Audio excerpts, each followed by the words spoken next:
buyer at tumatangkilik ng mga second hand na sasakyan. Ganito lang kasimple yan. Isipin mo, bibili ka ng family car, diba? Family car, tapos ang budget. Yan guys, si Ato. Wait lang, pupunasan muna natin. Yan, si Ato. Meron yan lumang sasakyan. Tingnan natin kung magkano yung gastos niya. Eto, tingnan natin. Tapos, masama nito nung napanood ko to, inataw-hataw niya tong sasakyan niya eh. Pero palyado. Ewan ko magkano gastos niya to. Ito, pakinggan natin. Na maging roadworthy to, na maging reliable car to, na pwedeng i-long ride. Puta, pag dinudamat natin, baka pwede nang bumili ng Mustang, di ba? Baka pwede nang bumili ng Mustang. Pero umaandar ba? Hindi, palyado pa rin, di ba? Kung kukumputin yung ginastos, yung nagastos ko sa mission ko na maging good running condition to, na magsuot ka ng jacket pag nag-aircon to, baka pwede nang bumili ng ng mga 200 milyo, umaandar. Nakikita mong gamit ko. Hindi, ang punto ko pag second hand, masakit talaga sa ulo, di ba? Masakit talaga sa ulo. May mga connect pa akong mekaniko niyan ha. Nai-stress ako. Paano pang ikaw na Pilipino, Pilipina, wala kang ideya, wala kang tropang mekaniko, wala kang tropang malulupit na shop. Kakagat ka sa mga budget meal pang family car. Hindi ka tapusan mo na, di ba? Gumising ka sa kahibangan mo. Kung ang budget mo sa pagbili ng sasakyan, below 200k, hindi ka pa pang sasakyan. Dagdagan mo pa, ipon ka pa. Di ba may naging bumili? Wala kang budget? Meron, may budget ka. May budget na yun ha, di ba? Pero may encounter pa rin na sakit ng ulo matapos mong bilhin. At pag sinabi mong second hand, walang warranty yun. Gusto mo ng customer care, gusto mo ng warranty, saka ka bumili. Wala kang budget? Meron, may budget ka. May 160k kang pang family car eh. Magkano lang down payment ng reliable na bagong brand yung Toyota? 24k down payment, may 0 down payment nga eh. Huwag kang kabahan, huwag kang matakot mag-fill up, mag-installment ka, huwag mong pilitin cash yung auto ko. Second hand, cash yung auto ko. Tapos nung naging sirain, magagalit ka dun sa binilan mo. Tsaka isa pa, ang pagbili ng second hand na sasakyan tapos hindi mo chinek all points, hindi ka nagsama ng malupit na mekaniko, kasalanan mo na yun. Ayan nga yung laban mo dyan eh. Pagbibili ka ng mga second hand na kahit ano pa, only test upon meet up. Bago ka umuo, bago mo iabot yung pera, umasa sa standards mo yan. Diba? Kaya pag kahit segundo lang, nag-apirang kayo, nagpirmahan kayo, sumakit, biglang may lumabas na sakit, wala na yun. Wala nang habol yung nagbebenta doon.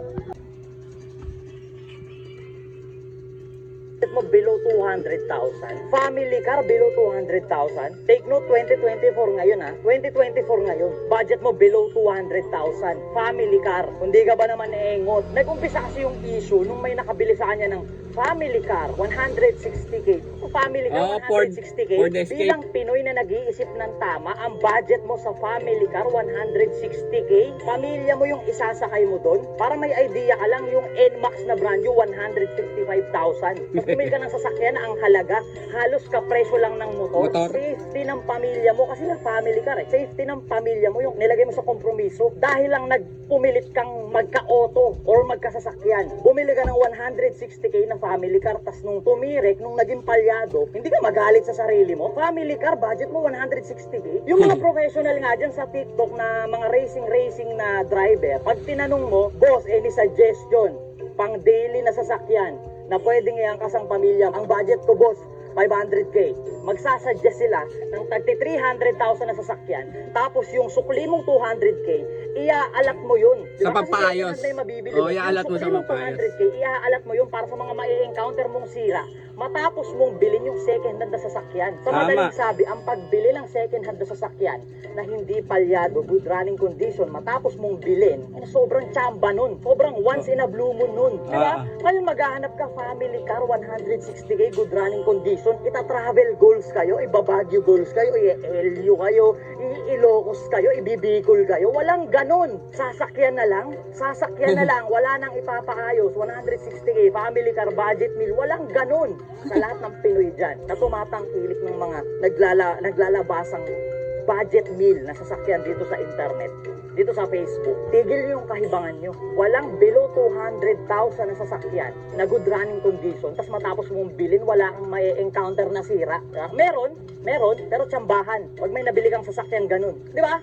Papatotohanan niya ng mga car guy dyan, na bumibili ng Honda Civic, tag 200,000 may get, tag 300,000 may get, yung mga FD, di ba? 300k, 280,000 to 300k budget na yun, ha? Di ba? Pero may ma-encounter pa rin na sakit ng ulo matapos mong bilhin. At pag sinabi... So ayun guys, kita mo? Siya na nagpapatotoo. Kasi yan, sa kanya, bumili din yan ng small body. Normal lang yun na may lalabas na sira. Kaya malas mo lang kung maging lalabas na sira is makina. Kaya kailangan talaga magsasama ka ng mekaniko. Kasi pagka mekaniko yung sinama mo, maring magkakaproblema ka, hindi sa makina, maring yun na hindi kasi nakikita usually dyan yung nagkakaroon ng problem sa wirings. Pagka nagka-problema ka sa wirings, halimbawa sa fuse, hindi gumana yung radiator fan mo, nagbusted yung fuse, nag-loose yung fuse, o kaya nag-loose yung relay, pwede rin masira yung makina mo doon. Yun ang hindi nakikita ng mekaniko. Kaya minsan nagkakaroon din ng problema kahit may kasama kang mekaniko. Pero kailangan nga pagka bibili ka, halimbawa 160k na Ford Escape, kailangan mag-budget ka na rin ng pera mo na pampaayos. Normal lang yun. Kailangan kung hindi mo kayang i-take yung risk na ganon, mag-branyo ka talaga. Lalo na yun nga sinasabi niya 160k, tapos isasakay mo yung pamilya mo, tapos ititiwala mo, ibabagyo mo, ibibikol mo. Wala daw ganon. Walang ganon. Bumili ka ng branyo para sigurado ka, pero minsan branyo may nagkakaproblema pa nga second hand pa kaya. Lalo na si Boy AC, yung mga dumadaan, yung mga sasakyan pagkakuha niya ngayon, benta na agad. Siyempre hindi niya na mamomonitor yun, nakatulad dati na nagsisimula pa lang siya. Nahihilot pa nila kung ano yung nakikita nilang problema, pero ngayon malabo na. Kasi marami na silang sasakyan. So yun lang guys, kailangan maging masuri din, mapanuri din kayo pag bibili kayo ng sasakyan. Kailangan is check upin yung maigi, magsama kayong mekaniko. Yun ang lagi ko sinasabi. Tapos syempre kung meron kayong 200,000, wag yung ibibili lahat yun. Kailangan mga 150 iubos nyo, tapos yung 50 maring itabi nyo, o kaya gawin nyo 100,000 yung ibili nyo, 120, 130. Tapos yung iba, kung just in case na may lalabas na problema, yun ang igastos nyo. Kung wala namang lalabas na problema, di mas maganda, goods yun. Swerte yan lang talaga sa pagbili ng second hand. Kaya kahit ako, bumibili ako ng second hand, marami din lumalabas na problema. Nalulugi rin ako pag nagba-buy and sell. Kaya nga, ngayon wala akong buy and sell kasi minsan nalulugi din So ayun guys. And guys, pinapanood natin yung kay Boy AC Garage. Kasi nagba-buy and sell din tayo dati. Kaya alam natin kung ano yung kalakaran sa buy and sell. Kaya ito guys, panoorin natin yung mga issue ni Boy AC Garage. Panoorin natin guys. Kasi kahit kami inaabutan din namin nasira. Okay? So ngayon, segundo pa lang inaabutan namin nasira. Pagkalabas pa lang ng automatic yan, pag nabayaran mo na yung unit na yan, automatic yan, non-refundable. Ano yan, boss? Second hand yan. Second hand yan at hindi namin binibenta yung brand new. Sa inyo. Kasi nga, bossing, kahit modelo nagkakasira Bossing, ang pagbili ng second hand, kahit segundo pa lang, bossing, pag yan tinilig sa inyo, pananagutan nyo, hindi namin tinilig sa inyo na bilhin yan. Tama? Galit pa kasi, di ba? Pinapagpayag namin. Bossing, wala na ako doon. Basta tayo, may kasulatan tayo. Lumabas kami. Hindi, bossing, ganito. Binalik agad namin kasi tumere. Oo nga, bossing, may kasulatan nga tayo as is where is. Received in good condition. So ngayon, pag nabayaran mo ang unit na yan, automatic. Boss, ako, daan ko lang karanasan na ganyan. Kahit magpapulis ako, magpabarangay or magreklamo ako sa korte, hindi ako papansin. Ayan guys. Kaya nga kaya nga may salaysay. Dapat kasi guys, pagkabili nyo ng sakyan, hindi porket vlogger, bili lang ng bili. Dapat, ginawa nyo, wait lang, medyo malabo yung camera natin. Dapat kasi guys, pagkabili nyo dun sa sakyan, dapat, nagbibili kayo, dapat, i-testing nyo mabuti. Kasi yung gasan nyo muna, halimbawa, una kasi papatesting yan sa inyo Tapos ngayon, tinesting nyo kahit mga 30 minutes. Ngayon dapat testing nyo pa rin, kahit testing nyo maghapon bago nyo bayaran para makasigurado kayo. Kasi yun yung magpagas ka ng 500, 300 kung nagustuhan mo na yung unit. Type mo na yung unit. Dapat testing mo kahit maghapon mo testingin yun, gasan mo lang. At least sure ka na sa makukuha mo, matetesting mo na yun, paandarin mo na matagal. Tapos, arurutin mo para malaman mo kung mag-overheat ba o titirik. Tsaka kailangan guys, magsama ka ng mekaniko. Hindi pwede yung porket vlogger babayaran mo na kagad. Tiwala ka. Kasi, tayo na rin nakakanood kay Boy AC. Pag pinapanood natin, dumadampot sila ng unit.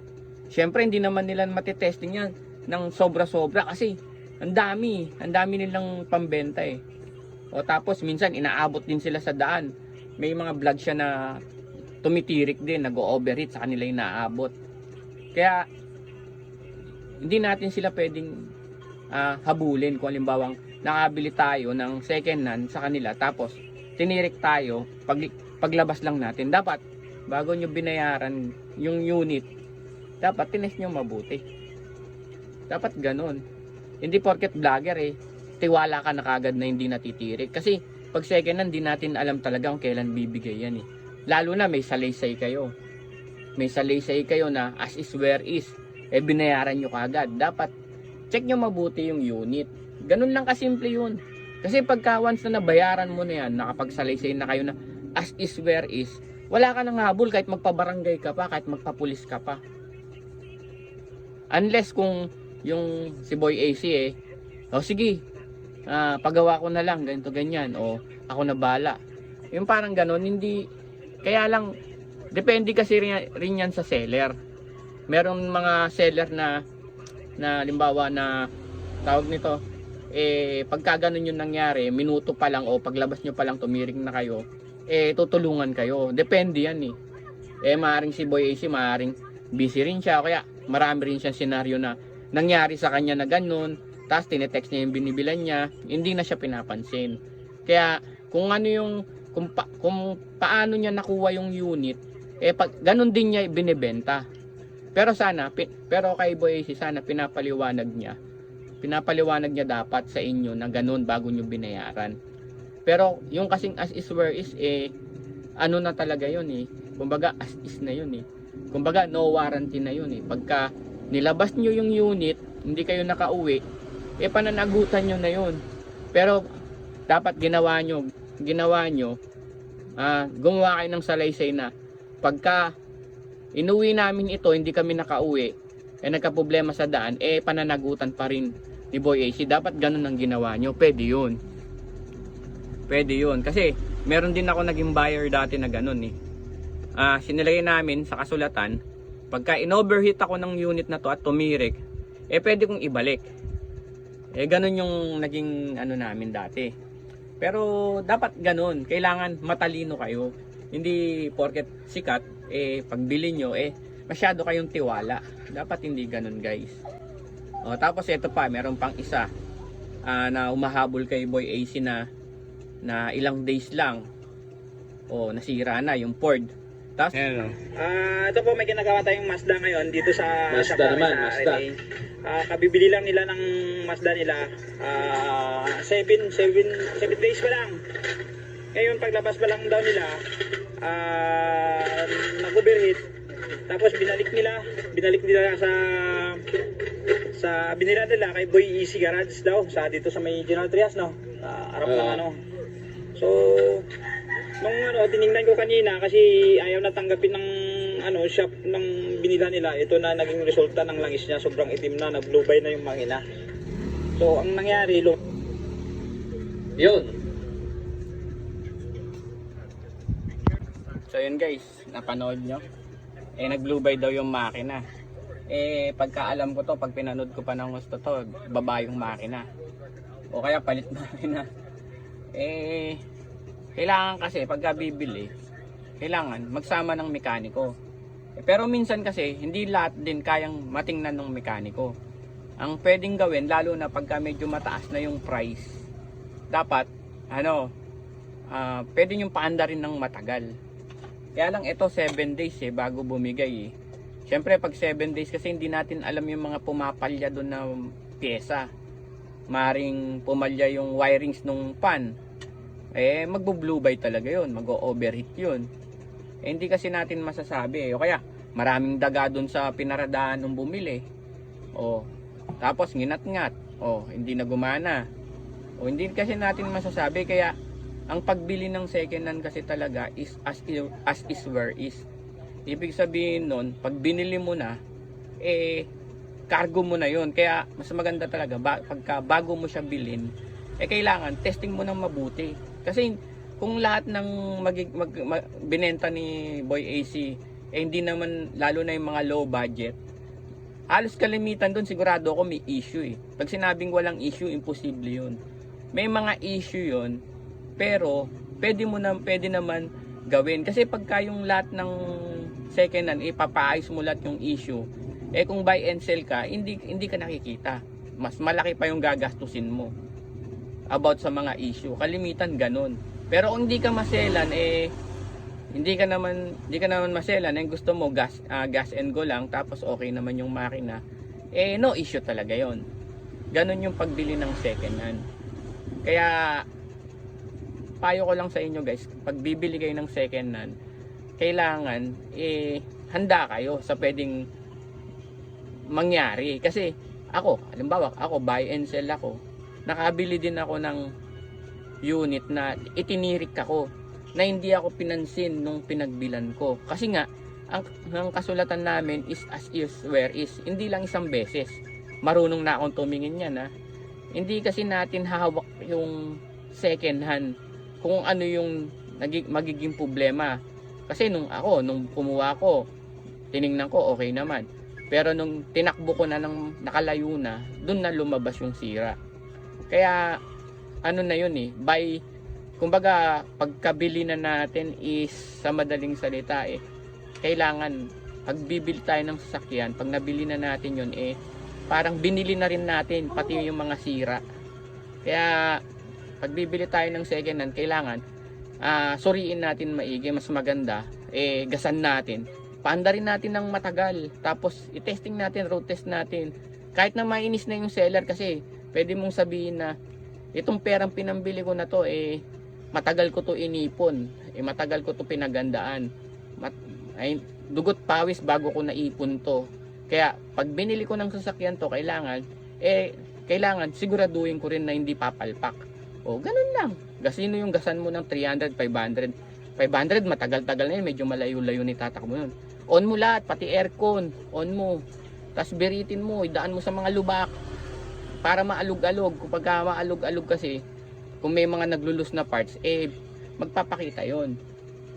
Ganun lang, basta yung mga segunda mano is as is where is talaga yun, guys.